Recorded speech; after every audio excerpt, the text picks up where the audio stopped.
सत श्री अकाल। This is Gursev Singh from your YouTube channel English family 87। So अज का जो अपना टॉपिक है वो है पास्ट इंडेफिनेट या पास्ट सिंपल या फिर सिंपल पास्ट। सो इस टेंस की जी पहचान है, इसकी पहचान को लैके बहुत सारी जी कन्फ्यूजन है। मतलब इसकी पहचान बारे बहुत सारे विचार ने। कोई तो इसकी जी पहचान है वो दसदा है दासी, देसी, दियासी, या फिर कोई इसकी पहचान दसदा है आसी, एसी, ईसी, या फिर इसकी पहचान कोई दसदा है आ, ए, ई। सो इसकी जी राइट पहचान है फिलहाल तुसी जो सिर्फ याद रखना है, जिन्ना मैं तुहानू करवा रहा तुसी फिलहाल सिर्फ उन्ना ही याद रखना है। तुसी इसकी जी पहचान है वो तुसी याद रखनी है आ, ए, ई। आ, ए, ई मतलब जिद्दां आपां कहिए पास्ट की गल, बीते समय की। आपां जिवें गल करिए बीते समय की, मैं बाजार गया, बाजार विचों मैं सब्जी खरीदी, सब्जी खरीद के मैं घर वापस आया। आ, ए, ई। या फिर और या फिर दिता लिया गया आया।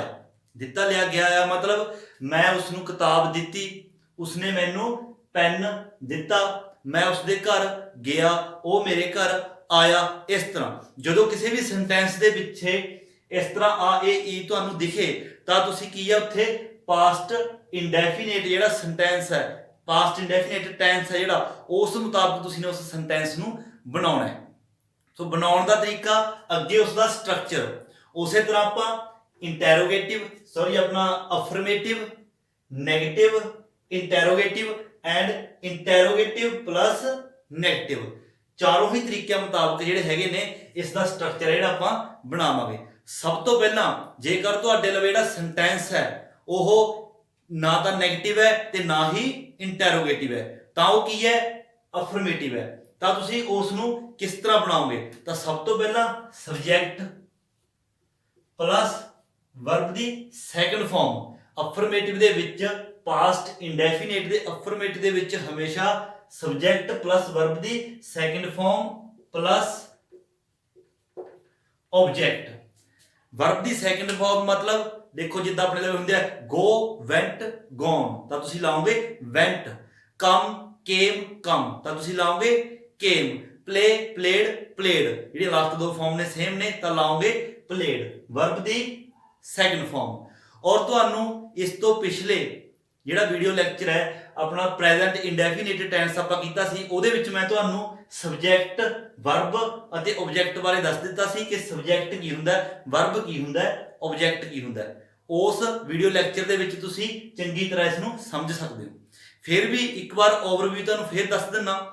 जिहड़ा सबजैक्ट हुंदा है, सबजैक्ट वो हुंदा है जिहड़ा किसी किरिया नू कर रहा है, मतलब सेंटेंस दे विच जो किसी काम नू कर रहा है वो अपना हैगा सबजैक्ट, अते वो जिहड़ी किरिया है, एक्शन है जिस ते अप्लाई हो रहा है वो अपना हुंदा है ऑब्जेक्ट। एक एग्जांपल तुहानू फिर दस दिंदे आ, जिद्दां कि सेम उस तरह आपां कह रहे हां राम ने पत्थर सुट्टिया, राम ने पत्थर सुट्टिया। इत्थे जिहड़ी अपनी किरिया की है सुट्टना, थ्रो, जिहड़ा सुट्टन दा काम है कौन कर रहा है? राम। तो जिहड़ा राम है वो अपना हो गया सबजैक्ट। राम सुट की रहा है, थ्रो की थ्रो कर रहा है? पत्थर, अ स्टोन, वो हो गया अपना ऑब्जेक्ट, ते सुटना वो अपनी होगी वर्ब, किरिया। सो इस तरह सबजैक्ट, वर्ब ते ऑब्जेक्ट बारे तुहानू पता होना जरूरी है। हुण इस दे पास्ट इंडेफिनेट दे विच उस तरह इसकी पहचान आ, ए, ई याद रखनी है। अफर्मेटिव दे विच जेकर नैगेटिव भी नहीं हैगा ते क्वेश्चन मार्क है जिहड़ा वो भी नहीं हैगा, तो तुसीं अफर्मेटिव मुताबिक बनाओगे। पहला सबजैक्ट लाओगे, वर्ब दी सैकंड फॉर्म एंड फिर ऑब्जेक्ट। जिवें देखो फॉर एग्जांपल आपां कहिए उसने पत्र लिखिया, आपां कहने आ उसने पत्र लिखिया। आ उसने पत्र लिखिया मतलब आपां पास्ट की गल कर रहे हां। उसने पत्र लिखिया, किसने लिखिया? उसने, नाम नहीं दिता होया, ठीक है, तो कोई भी हो सकता है, ही या शी, आपां ही ले लैंदे आ। उसने पत्र लिखिया, पत्र लिखिया किसने? उसने, एक जना है ताकि आओ ही।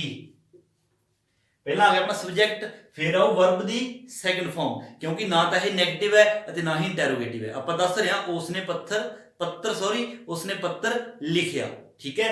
पहला अपना सबजैक्ट आ गया ही, उसने पत्र लिखिया। उदों बाद अपनी वर्ब, वर्ब की है? लिखना, वर्ब की अपना लिखना राइट, तो राइट दी second form write, wrote, written. तो सेकंड फॉर्म पर लावांगे रोट, ही रोट की लिखिया पत्र, अ लेटर। तो अपना हो गया उसने पत्र लिखिया, ही रोट अ लेटर। ये अपना सेंटेंस है बन गया। फिलहाल ਆਪਾਂ ਇਹਦੇ ਵਿੱਚ ਸਿਰਫ ਇੱਕ ਇੱਕ ਐਗਜ਼ਾਮਪਲ ਹੀ ਕਰਾਂਗੇ, ਸਾਰਿਆਂ ਦੀ ਇੱਕ ਇੱਕ ਐਗਜ਼ਾਮਪਲ ਹੀ ਇਸੇ ਐਗਜ਼ਾਮਪਲ ਨੂੰ ਲੈ ਕੇ ਚੱਲਾਂਗੇ ਅੱਗੇ। ਇਸ ਤੋਂ ਅਗਲੀ ਵੀਡੀਓ ਦੇ ਵਿੱਚ ਆਪਾਂ ਜਿਹੜੀ ਸਪੈਸ਼ਲਿਸਟ ਦੀ ਪਾਸਟ ਇੰਡੈਫੀਨਿਟ ਆਪਣਾ ਟੈਂਸ ਦੀ ਸਿਰਫ ਪ੍ਰੈਕਟਿਸ ਹੀ ਆਪਾਂ ਕਰਾਂਗੇ। ਸੋ ਇਸ ਦਾ ਕੀ ਹੋ ਗਿਆ, ਹੀ ਰੋਟ ਅ ਲੈਟਰ, ਉਸਨੇ ਪੱਤਰ ਲਿਖਿਆ। ਸੋ ਅਗਲਾ ਨੈਗੇਟਿਵ। ਨੈਗੇਟਿਵ ਦੇ ਵਿੱਚ ਆਪਾਂ ਕੀ ਕਰਾਂਗੇ, ਜੇਕਰ ਹੋਵੇ ਨੈਗੇਟਿਵ, ਨੈਗੇਟਿਵ ਕਿੱਦਾਂ ਹੋ, ਉਸਨੇ ਪੱਤਰ ਨਹੀਂ ਲਿਖਿਆ, ਤਾਂ ਉਹਦੇ ਵਿੱਚ ਆਪਾਂ ਕੀ ਕਰਨਾ ਹੈ, ਪਹਿਲਾਂ ਸਬਜੈਕਟ, ਠੀਕ ਹੈ, plus did, subject plus did, did ਨਾਲ ਪਲੱਸ ਨੋਟ ਪਲੱਸ ਵਰਬ ਦੀ ਫਸਟ ਫਾਰਮ ऑब्जेक्ट। जो ਆਪਾਂ ਨੈਗੇਟਿਵ ਬਣਾਉਣਾ ਹੈ, subject plus did plus note plus verb ਦੀ ਫਸਟ ਫਾਰਮ। ਇੱਕ ਚੀਜ਼ ਯਾਦ ਰੱਖਣੀ ਹੈ, ਜਿਹੜੀ ਵਰਬ ਦੀ ਸੈਕੰਡ ਫਾਰਮ ਹੈ ਉਹ ਤੁਸੀਂ ਸਿਰਫ ਅਫਰਮੇਟਿਵ ਦੇ ਵਿੱਚ ਹੀ ਯੂਜ਼ ਕਰਨੀ ਹੈ।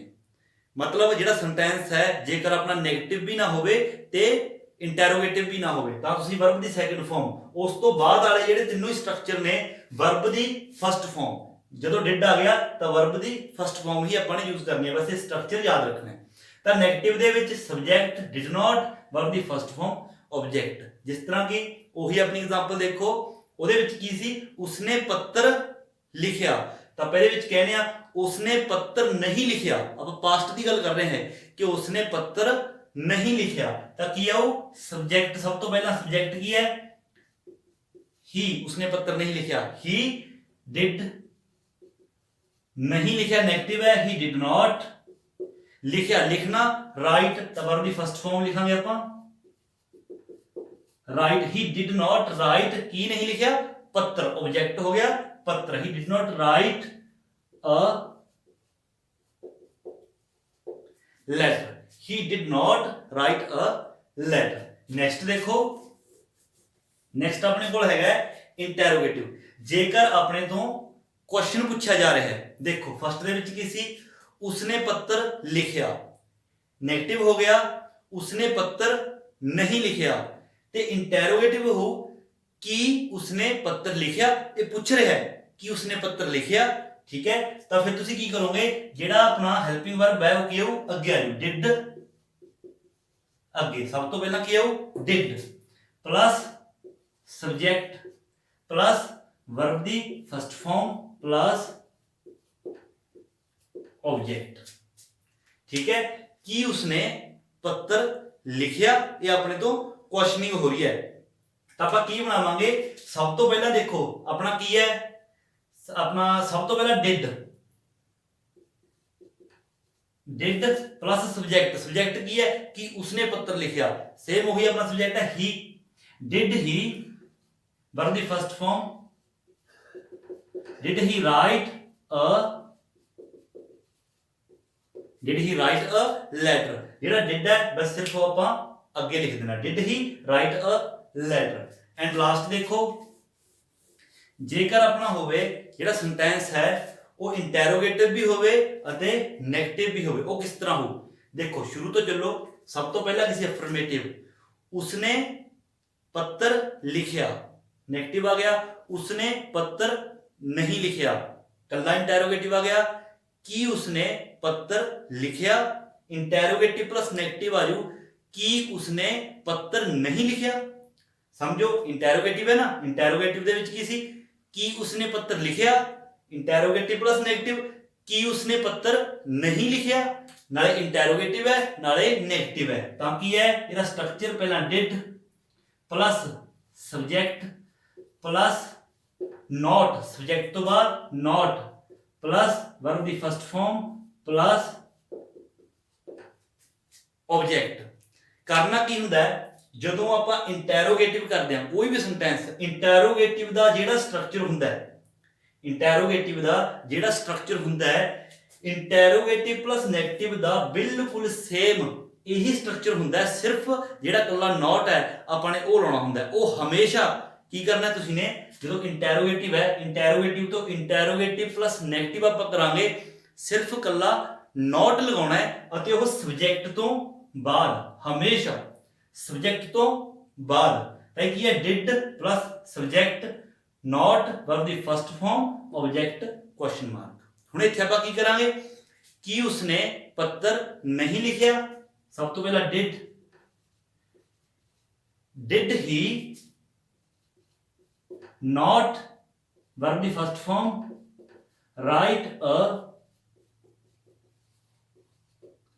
letter, did he not write a letter। So ਇਸ ਤਰ੍ਹਾਂ ਇਹ ਆਪਾਂ ਫਿਲਹਾਲ ਸਿਰਫ ਇੱਕ ਇੱਕ ਐਗਜ਼ਾਮਪਲ ਨਾਲ ਕੀਤਾ ਹੈ ਪਾਸਟ ਇੰਡੈਫੀਨਿਟ। ਆਈ ਹੋਪ ਕਿ ਤੁਹਾਨੂੰ ਇਸ ਦੀ ਪਹਿਚਾਨ ਤੇ ਇਸ ਦਾ ਜਿਹੜਾ ਸਟਰਕਚਰ ਹੈ, ਤੁਸੀਂ ਕਰਨਾ ਕੀ ਹੈ, ਇਹ ਜਿਹੜਾ ਸਟਰਕਚਰ ਹੈ ਇਸ ਦਾ ਪਾਸਟ ਇੰਡੈਫੀਨਿਟ ਦਾ, ਅਫਰਮੇਟਿਵ, ਨੈਗੇਟਿਵ, ਇੰਟੈਰੋਗੇਟਿਵ, ਇੰਟੈਰੋਗੇਟਿਵ ਪਲੱਸ ਨੈਗੇਟਿਵ, ਚਾਰੋਂ ਹੀ ਇਹ ਸਿਰਫ ਯਾਦ ਕਰ ਲੈਣੇ ਨੇ। ਤੇ ਇਸ ਤੋਂ ਜਸਟ ਜਿਹੜੀ ਅਗਲੀ ਵੀਡੀਓ ਆਊਗੀ, ਆਪਾਂ ਉਸ ਵੀਡੀਓ ਦੇ ਵਿੱਚ ਜਿਹੜੀਆਂ ਐਗਜ਼ਾਮਪਲ ਨੇ, ਆਪਾਂ ਵੱਖ-ਵੱਖ ਤਰ੍ਹਾਂ ਦੀਆਂ ਐਗਜ਼ਾਮਪਲਸ ਨੇ ਜਿਹੜੀਆਂ ਉਹ ਕਰਾਂਗੇ, ਜਿਸ ਨਾਲ ਤੁਹਾਨੂੰ ਜਿਹੜਾ ਸਾਰਾ ਕੁਝ ਬਿਲਕੁਲ ਜਿਹੜਾ ਕਲੀਅਰ ਹੋ ਜਾਊਗਾ, ਕੋਈ ਤੁਹਾਨੂੰ ਡਾਊਟ ਇਸ ਦੇ ਵਿੱਚ ਨਹੀਂ ਰਹਿਣੀ। ਪਾਸਟ ਇੰਡੈਫੀਨਿਟ ਟੈਂਸ ਤੇ ਤੁਹਾਡੀ ਜਿਹੜੀ ਪਕੜ ਹੈ ਉਹ ਬਿਲਕੁਲ ਮਜ਼ਬੂਤ ਹੋ ਜਾਣੀ ਹੈ। ਸੋ ਅਗਲੀ ਵੀਡੀਓ ਦੇ ਵਿੱਚ ਆਪਾਂ ਇਸ ਦੀ ਜਿਹੜੀ ਐਗਜ਼ਾਮਪਲਸ ਨੇ ਹੋਰ ਉਹ ਲੈ ਕੇ ਆਵਾਂਗੇ। ਤਾਂ ਉਦੋਂ ਤੱਕ ਦਿਓ ਇਜਾਜ਼ਤ, ਐਂਡ ਵੀਡੀਓ ਨੂੰ ਸ਼ੇਅਰ ਐਂਡ ਲਾਈਕ ਜ਼ਰੂਰ ਕਰੋ। ਤੇ ਜੇਕਰ ਚੈਨਲ ਨੂੰ ਸਬਸਕ੍ਰਾਈਬ ਨਹੀਂ ਕੀਤਾ ਤਾਂ ਆਪਣੇ ਚੈਨਲ ਨੂੰ ਸਬਸਕ੍ਰਾਈਬ ਕਰੋ। So thank you so much.